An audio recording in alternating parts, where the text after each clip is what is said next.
Hi, it's Darren from SimNation again. Want to do a quick video, this time on Draft Day Sports College Football 2023's League, SNCFL. For those of you not a member of the league, we are just about to start a regular season. It'll start on Tuesday. If you're interested, we have a lot of good teams open. Alabama and Auburn just came open. A lot of new coaches have joined, and it's going to be an interesting season. Just wanted to give a couple of quick thoughts on the upcoming season and just remind people about a couple things around like game planning and roster and things like that. Probably jump right in with talking about National Signing Day because that was just a sim or two ago. Um, Overall, really good. Overall, it was a good off season. Want to talk a little bit about. Let's see if I can't see this better. Um, ULM, Louisiana Monroe was the top team. It made sense. They had quite a bit of 5 stars that they went out and got. And of course, that is Skelter's team. So kudos to Skelter on winning the recruiting title. He definitely put in the work. There's just always an irony though for me with that. I remember Scout almost quitting some seasons ago, because of the recruiting. He's since mastered it and he's doing really well. Maryland came in at number 2. Not maybe a shock though, since our '99 Prestige team. Gary came in third with Miami, Florida. Pops fourth with USC. Texas has a new coach in Kev. Um, and he inherits the 5th ranked. Cincinnati was 6th. Shark came in at 7th with Georgia. Boise State was 8th. Steve is a new coach at Oklahoma. He gets the 9th ranked team. And then I think Rutgers is actually going to be taken by someone too. So they came in at 10th. Um, so Overall, if you are looking at the screen, I'm just going to call out a couple players I think that were really, really good pickups. Asa Garcia, just a generational talent. Went to Florida State. He'll probably unseat what is already a good quarterback at Florida State, but this dude he's lit. I really like that one, even though I'm still carrying a grudge about he didn't come there. Uh, Another person to look at is Charles Straub, who went to UCLA. He's a solid defensive tackle. Good pickup from Stewart. They'll and then where's this guy? Is it him? I think. I like this pickup from Gary. He's actually better than running back I picked up, who's much higher rated. He's got good strength, good agility, good speed, good hands. And his personality is generally good, which is something that Gary prizes a lot. Um, but overall, I mean, a lot of teams made some really good moves. Um, as you can see, Florida State picked up 2 really good um, quarterbacks. I think Fuchs was actually a pretty decent quarterback for Florida. So definitely, if you look at it, Cincinnati, I don't really agree with this. I think Florida State had the better of the quarterback classes. Maryland actually did have a pretty decent, strong running back class. They needed to because they lost quite a few people this year. I really like the wide receivers that came out of UCLA. And if you look at that, and I'm logged in as LSU, so I may not be able to see certain things, but if we come down and you look at it, you've got Hood, who's a really good wide receiver. You got Wells, who's a good wide receiver too. You got Devine, who well, he's solid, but and then Andy Collins again, another solid. So definitely UCLA had a pretty good recruiting season.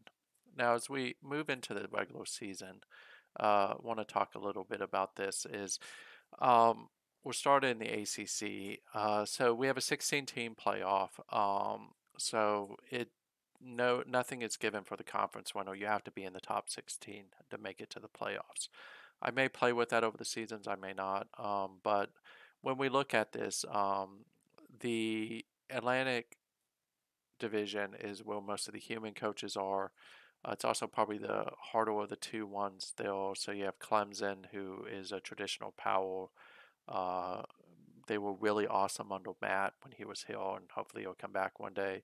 Then you got Florida State, who's just Sample, who is a phenomenal coach. He has them competing every year. You have Van at NC State, who's another good coach. Boston College had a great season last year, so a lot of people are going to be looking for them. I really expect to see whoever wins the Atlantic is going to be one of those four teams. Coastal is going to be pretty straightforward. It's number four Miami, which is Gary. Um, he's just done a phenomenal job there, and I expect to see him do that again. When we go to the AAC, really, the AAC is kind of a battle of two teams. It used to be three, now it's really two. It'll be Central Florida, which is cable, uh, against Houston, where I don't think Travis is back yet. But Travis is, if he is back, Cable may have his hands full with Houston. But Houston still has been doing pretty well under what Travis left behind when he took his break. But those are the two teams I expect to see battling out for the AAC title. In the Big 12, we've had a lot of influx of new coaches here. So this is going to be a really, really competitive division. We picked up Steve, who had coached previously at, I think it was Nebraska, actually. I'm pretty sure it was Nebraska. Um, it doesn't matter. But yeah, he was at Nebraska previously. And then West Virginia has a new coach in L.A. Smog. And then of course Baylor is headed up by Huston. Um, and then you got Frankie at Oklahoma State. Kev is at Texas. You have Shark at Iowa State. Iowa State was really the Cinderella of last season, who just had a phenomenal season. BYU moves in, and this is Starfinder. So this is a very competitive division already. And I'm thinking of moving in here just to create more competition, where I may take Texas Tech because I'm just a glutton for punishment with development teams. But I really think that Frankie's probably the team to beat in this division. Shark's going to give him a big run at that. It's unknown what Kev's going to do. Kev's a new coach, but I would tell you if he's anywhere near the quality of what he's already showing in WWPF, I think Kev will give him a run for the money. And then again, it'll be interesting to see what Steve and LA Smog do at Oklahoma and West Virginia. Oklahoma's actually primed to be Forest Hill. They've won the Big 12 before and probably could, so it'll be fun to watch this one. And if you're going to watch any division, I'm sorry, any conference, I'd watch the Big 12. It's going to be really fun to watch them hammer it out. Big 10, again, kind of starts and ends with Maryland. But every year it has been getting more and more competitive. So I think this may be the year where Maryland doesn't win the title. You have Penn State is Don Lucky, Michigan of course is Stewart, and then DP's not back at Ohio State yet. And if he does come back, it'll get even more competitive. But look for Michigan and Ohio State, who have been really getting closer and closer each season to potentially end Maryland's reign in the East. Um, Out in the West, I think if I remember correctly, you have Starfinder who's at Minnesota, Frankie's at Iowa, um, and I think those are really the two big ones. I like Iowa's chance of winning the West, and because I think Frankie had a pretty good recruiting season. Conference USA, it's not much to say here. Um, Probably Louisiana Tech, Western Kentucky are going to be the two big ones. Hill down in the bottom. It's still anyone's game. James Madison could do well if Soa is actually working on them. Otherwise, it'll be pretty wide open. I do like Western Kentucky to win this division. The Independents don't really care. Mac again starts and ends with Western Michigan. That Stewart, they are a powerhouse. They really should be in a better conference. I have to figure that one out at some point. I can't move them into the Big Ten, which would seem like the logical choice because the Big Ten has Michigan, which is Stewart's main team. But really everybody else is safe in in this conference. So look for Western Michigan to win it again and make the playoffs, of course.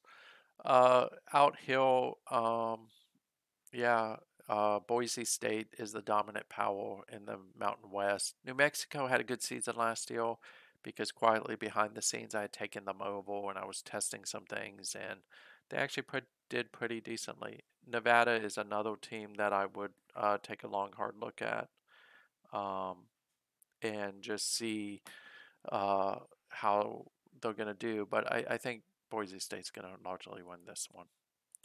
Pac-12 is pretty wide open. You got Van at Washington. You got Skelter at Stanford. Me at Washington State. They're going to pound it out again this year.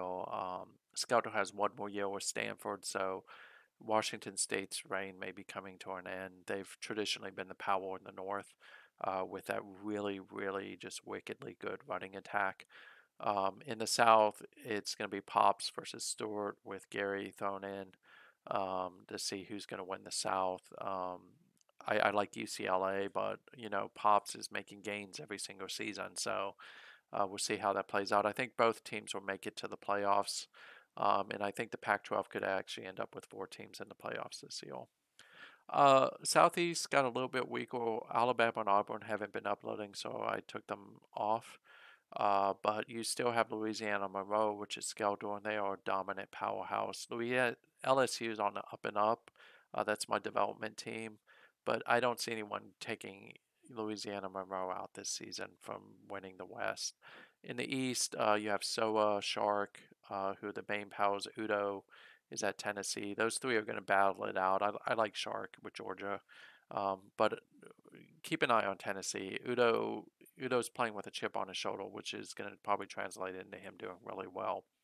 Everything starts and ends in the Sun Belt with Louisiana and Lafayette. So, if I had to take a guess at who's going to really kind of be the teams in the playoffs, I think it's a given that's Maryland, Louisiana, Monroe, Miami, uh, Florida, Ohio State, Clemson, UCLA, USC, Florida State are going to make it. I like Georgia to make it as well. Washington State probably will be in there.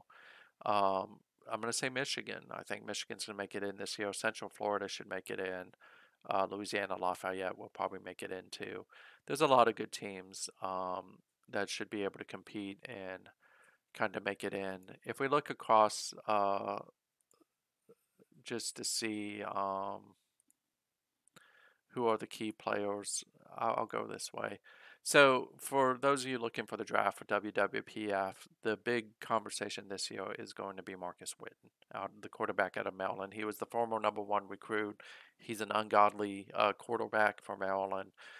Probably will be one of the top picks. But another guy that you want to kind of keep an eye on is Texas A&M's quarterback Jeffrey Barham.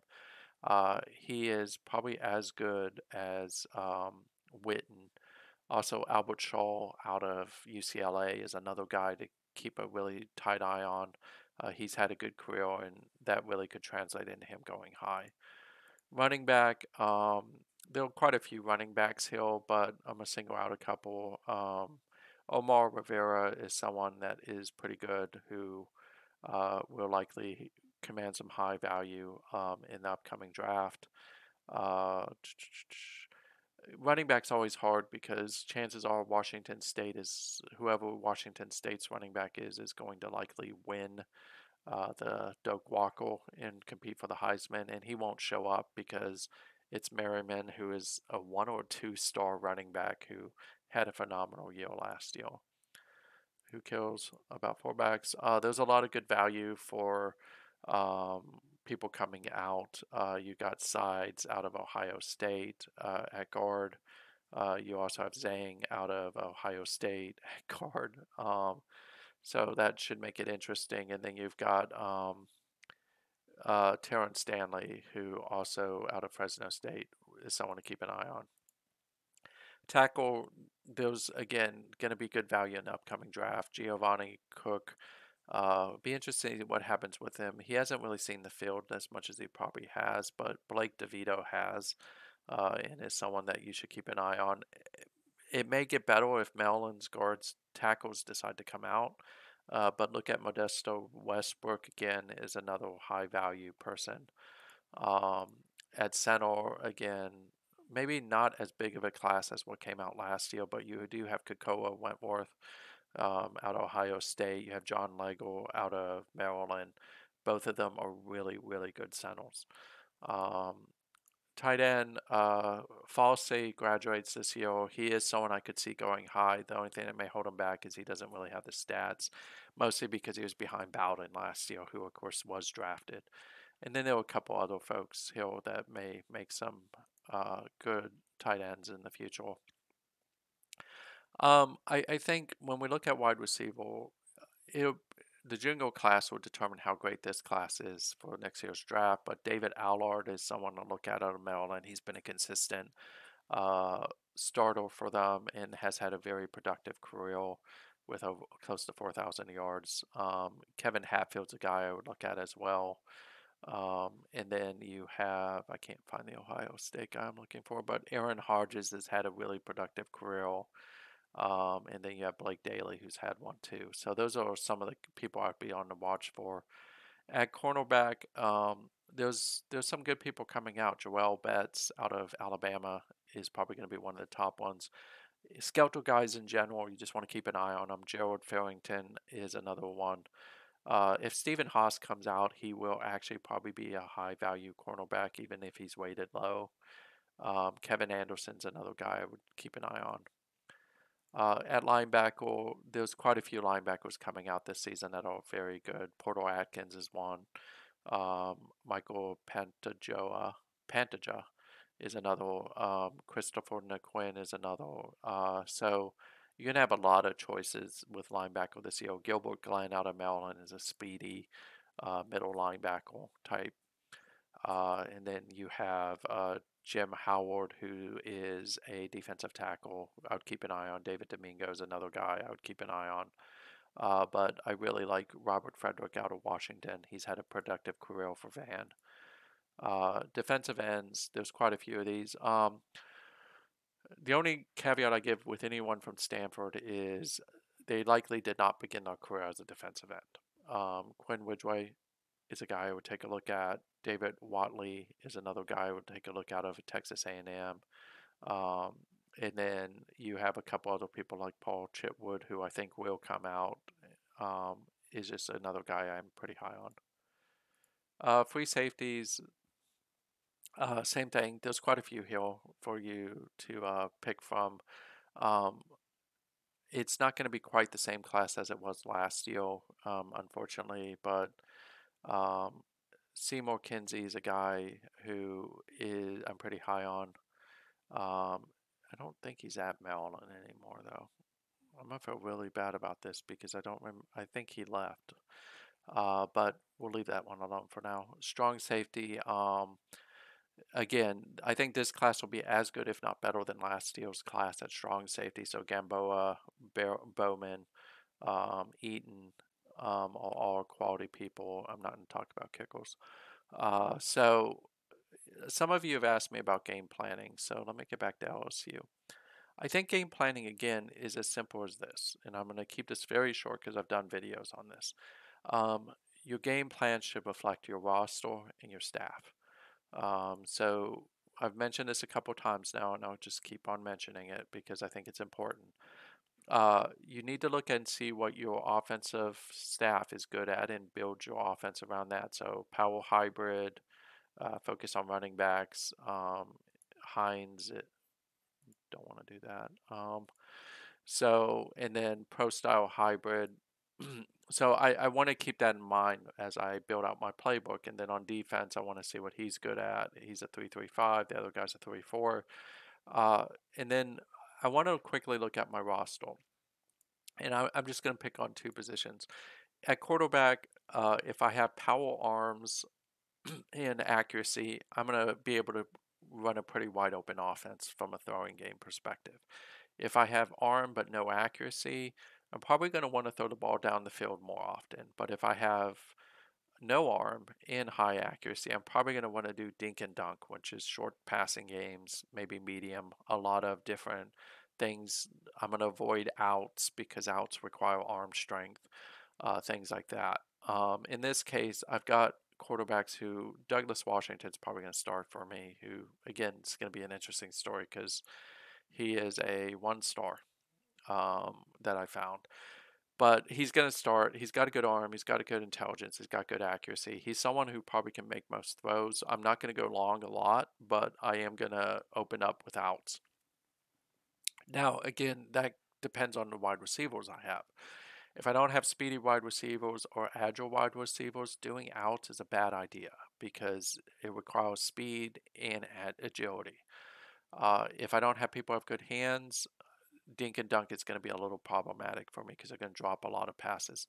In this case, I'm going to probably stay with medium passing game because I've got good speed, I've got good agility, I can do outs.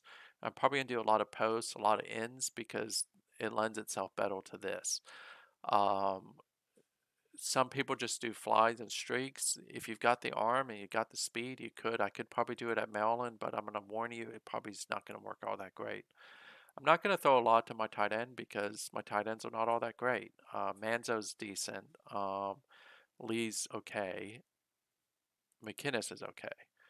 But then I need to look at my offensive line. Can I support a passing game? Yes, I can because I have 80s. If you're in the 70s, just be careful about that.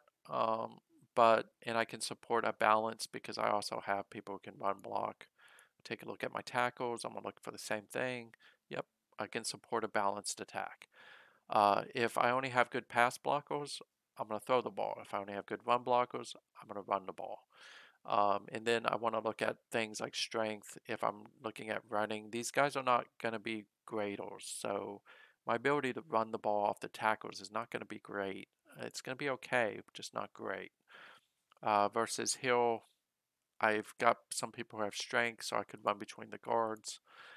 Center, again, I have some people who have strength and they're decent run blockers.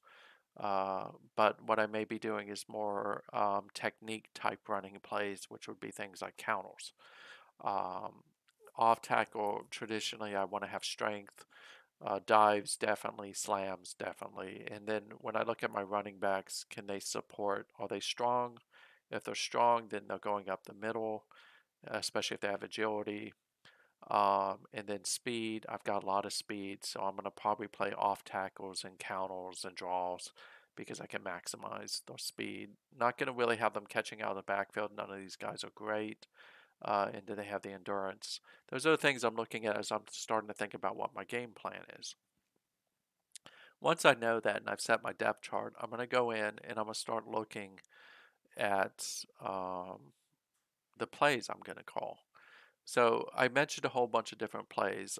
If you have strong running backs, you're going to do slams, you're going to do dives, you probably off tackles, things like that. If you have really agile but slow wide receivers, I'd be looking at doing bubbles, and I'd be looking at doing ends, maybe short posts, those type of things. If you have a quarterback who has an arm and you have speed and you have agility, maybe outs are now in play. Curls are also good for highly agile wide receivers. So let me find. I don't really kill. Um, so if you notice here is I'm doing backs out. I have the quarterback to do it. I have deep outs. I have the quarterback who can do it. Short outs. So I'm doing a lot of outs because I have a quarterback who has arm strength. My fullback is fast, so that's why I'm doing a fullback streak. And then when we get down to the running plays, what you'll notice is I'm doing a lot of sweeps and a lot of pitches and counters. Those are things that traditionally speed matters. So when you start to look at other type of plays, and I'm just going to pick on a couple. I'll do I formation. End arounds, again, you want to have good speed. Dives, strength is important. Blast, dives, I think duo as well. Duo, and slams and cracks. Those are all things that rely on strength. You want to have strength to do that, and you want to have a good inside runner to do it. The counters, the sweeps, those are more about speed. And this is also where speed on your line becomes matters, and agility will start to matter as well. So if you've got 50 speed, 50 agility on your linemen, you can start doing things like end arounds, pitches, sweeps because they're going to be pulling a lot of times, and you want to account for that. RPO, I would also say that if you're going to run a lot of RPO, you want to have linemen who have good intelligence, but also have good strength, agility. Sorry, not strength, but really agility and speed and technique blocking. I use a lot of technique blockers with my RPO teams, and they work pretty well. So that's kind of the lay of the land with the offense. I'm not going to make this an exhaustive video because I've done these quite a bit. I may do one before during this season that's a little bit more exhaustive. When we start to look at defenses, it's on defense. Sorry. So when I'm running past defenses, I'm gonna traditionally run a 3-3-5, a dime, or a nickel. Um, Now, how I choose that depends on the quality of the players I have. If I have a lot of people who can play zone and I have about 5 or 6 really good secondary people, I'll probably run something like a dime because it's very heavy on the secondary, right? If I maybe only have 5, I'll probably run a nickel. Same thing with a 3-3-5. Um, I am a big fan of 3-3-5 in general, but I find that nickels work better. If you have highly agile, good hands, good intelligent cornerbacks and safeties, run zone. If you have a combination of both, you can run balanced. If you only have people who are fast and handsy, you probably want to run coverage. You need agility in there, by the way. So to me, agility is something that you've just got to have regardless, even if you're playing coverage. But if all you've got is agility and hands, think about zone because it's going to matter a little bit more because you don't have the speed to compete. Uh, a lot of times when you're game planning, you need to figure out what your opponent's going to do.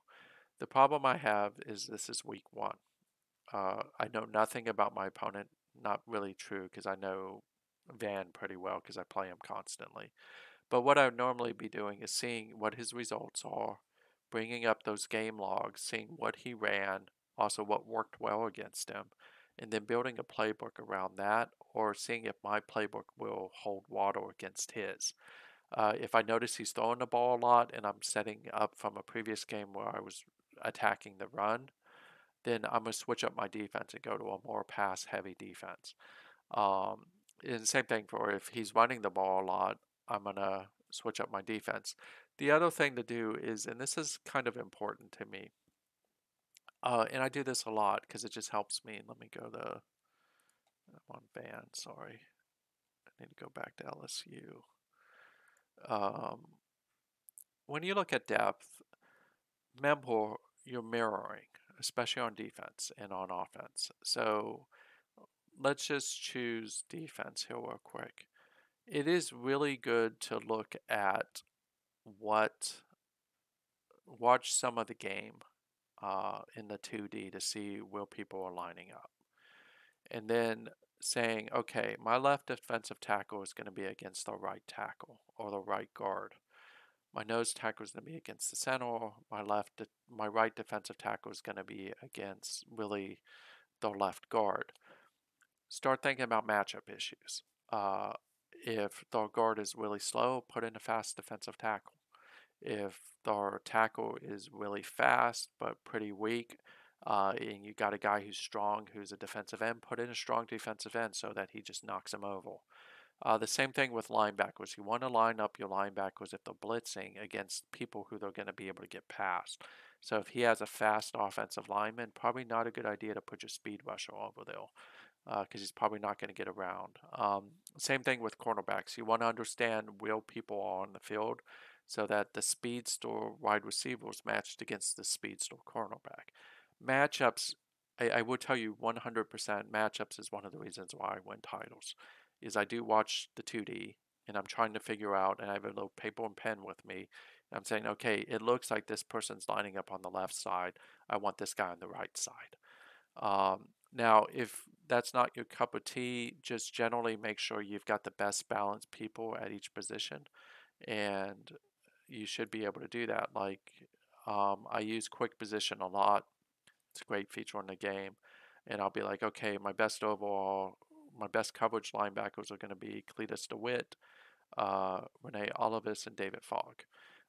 So I want to have Cletus probably out on the right outside linebacker. I want to have Renee Olivis on the left because he's agile. They both can get speed rush on him. Cletus is less of a tackler. And then in the middle, I want to put David Fogg because he's one of my better linebackers. In this case, I'd put Peterson just because he's got high agility and he's decently strong, and I want to stop the run. So that's kind of game planning in a nutshell. Hopefully it helps a little bit. I'm trying to keep this video short. I will do another one later where I talk about that.